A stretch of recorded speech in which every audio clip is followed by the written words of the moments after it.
Sur Europe 1, 10h, 11h30 avec Thomas Hill et votre invité ce matin, Thomas. Oui, une voix emblématique d'Europe 1, Maryse Gildas. Vous êtes arrivée sur notre radio en 1967. Vous l'avez quittée en 1997. Et je le disais tout à l'heure, vous avez accompagné entre-temps tous les plus grands animateurs, amuseurs de l'époque.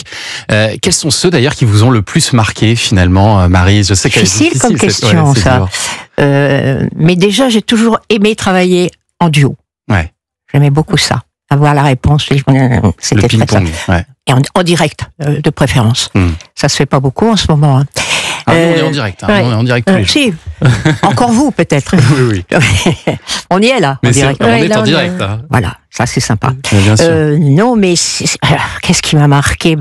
Je vais vous dire d'abord mon mari quand même. Bien sûr. J'ai fait 6 ans avec Philippe lui, Gildas, de petit matin, alors qu'on n'était pas ensemble à cette époque-là. Donc voilà, lui, et puis Coluche derrière tout de suite. Puis d'autres aussi, Christian, évidemment, Morin. On est toujours très amis. Jean Amadou, on a fait 7 ans, je pensais pas faire 7 ans avec cet homme-là. J'étais pas emballée, moi, au départ. Ah oui. J'avais bien tort, parce que j'avais bien tort. Oui, j'avais tort parce que c'était extrêmement érudit, drôle comme tout, et on a passé 7 ans, je pensais faire une saison, pas plus, et vous voyez, comme quoi. Et même Bourvil, vous avez été aux côtés de Bourvil. Bourvil m'a tout appris. Bourvil, là, je venais de rentrer à Europe, et il était entre 2 films, entre Le Mur de l'Atlantique qui terminait et Le Melville. Ouais. Et il adorait la radio. Donc il avait 3 semaines de possibilités. Et Lucien Maurice me fait, à ce moment-là, j'étais payée à la pige et je faisais les remplacements. J'étais joker. Il me fait entrer dans son bureau, il me dit eh ben, tu vas travailler avec Bourvil. Bourvil, pour moi, c'était inaccessible. Il me dit, oui, tu vas travailler avec Bourvil. On va faire, ça va s'appeler Avec le sourire d'eux. Il a 3 semaines. Il adore la radio. Il veut travailler avec une femme. Ouais. Voilà, pour échanger. Il y aura des textes qui seront écrits par Maurice Sorgue et Robert Roca. C'était les humoristes de l'époque. Et voilà. Et donc, je suis rentrée là-dedans. Mais moi, je faisais le soir. Et on m'avait dit, le soir, Lucien Maurice notamment, qui m'a bien aidé aussi, c'est vrai, m'avait dit, attention, les voix du soir, je peux me permettre, il faut faire bander les mecs. Hein. C'était ça veut dire consigne. que vous n'avez pas une voix naturelle, vous avez une voix dans le souffle, mais pour les pubs, hein. Parce que je faisais que les pubs, moi. Même sur les pubs, à ce moment-là, je ne suis pas animatrice, hein, j'étais lectrice de pub. D'accord. Voilà, avec un prénom, Maryse. C'est vrai qu'il y avait beaucoup de pubs en direct à l'époque. Oui, les pubs se faisaient en direct, absolument. Ah oui, c'est ça. Et le carillon sonnait automatiquement à chaque heure. De toute façon, il fallait pas le rater, hein, parce que sinon, attention. Donc voilà. Mais c'est autre époque, incroyable. Et donc, quand j'arrive, 2 secondes, juste pour vous dire que quand j'arrive avec Bourvil, avec ma voix, je fais pareil, ma voix, je fais la voix feutrée un peu. Suave, oui. Il m'a dit, Marie, ça va pas aller comme ça. On va faire comme si on était 2 copains, on oublie le micro. On avait répété nos textes, évidemment. On les regarde pas, on les a déjà lus. Maintenant, on se parle les yeux dans les yeux.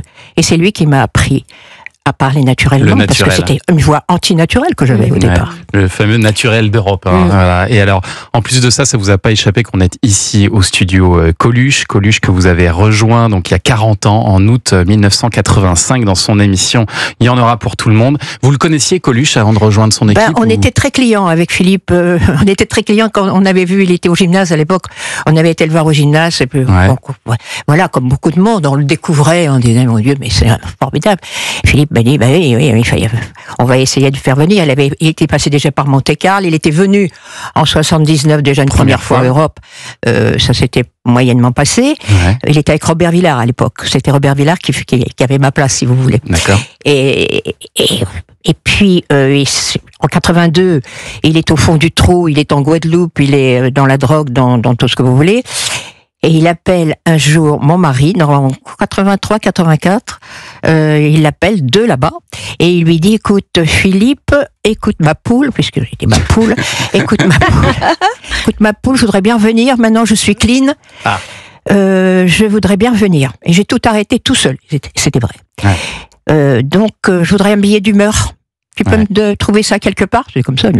Philippe lui dit oui, oui, un billet d'humeur, oui. Oui, en direct. Il dit en direct, non, avec le décalage, pas possible. Pas possible, Mimi, c'est pas possible. Bon, il dit, c'est pas grave, j'arrive la semaine prochaine, je viens de voir. La semaine d'après, il était dans le bureau de Philippe. Il lui dit, trouve-moi un horaire, trouve-moi quelque chose, je vais revenir. Voilà, ça c'est. Je vais en refaire une image. C'est pour ça qu'on l'a appelé Mimi le plus gentil. Voilà, il a commencé par remplacer Michel Drucker un été, à vos côtés, et puis à la rentrée, il a tout fait pour vous garder à ses côtés. Maryse, il vous a offert énormément de fleurs, tout ça est raconté dans le podcast. Oui, parce que Monette avait un magasin de fleurs à Montrouge. Ouais. La maman de Coluche. Et il a tout pris. Voilà, il a tout pris. C'est dans le podcast, je l'avais déjà raconté. Et vous lui mettez juste une condition, vous dites pas de blague scatologique. Par contre, je veux bien. Oui, je l'avais dit ça parce que ça me fait pas rire. Ouais. Je dis, si je ris pas naturellement, si je me force à rire, j'ai pas envie. Donc je sortirais. Je fais tes blagues comme tu veux, tu te débrouilles. Il fallait lui parler comme ça parce que sinon, de toute façon, plus vous parliez comme ça, plus il faisait l'inverse. La provocateur total. Alors il m'a dit non, j'ai pensé à un truc. Mais il avait une image à se refaire. Donc il savait très bien pourquoi j'étais là. C'était aussi pour le canaliser, mais il était Mimi le plus gentil. Bon, ce qui n'était pas tout à fait la vérité. Pourquoi alors, il n'était pas très gentil en dehors de l'antenne ? Pardon ? Il n'était pas très gentil en dehors de l'antenne ? Ça dépend ce que vous appelez pas très gentil. C'est-à-dire, il était provocateur, il avait ses têtes. C'est-à-dire, toi, il regardait, il avait un sens incroyable. Ouais. Oui, sympa. Ouais. Oui, toi aussi. Toi aussi. Oui, toi aussi. Tu peux pas dire le contraire. Mais il y en avait où il disait, à la porte. Lui, non. Ah oui, d'accord.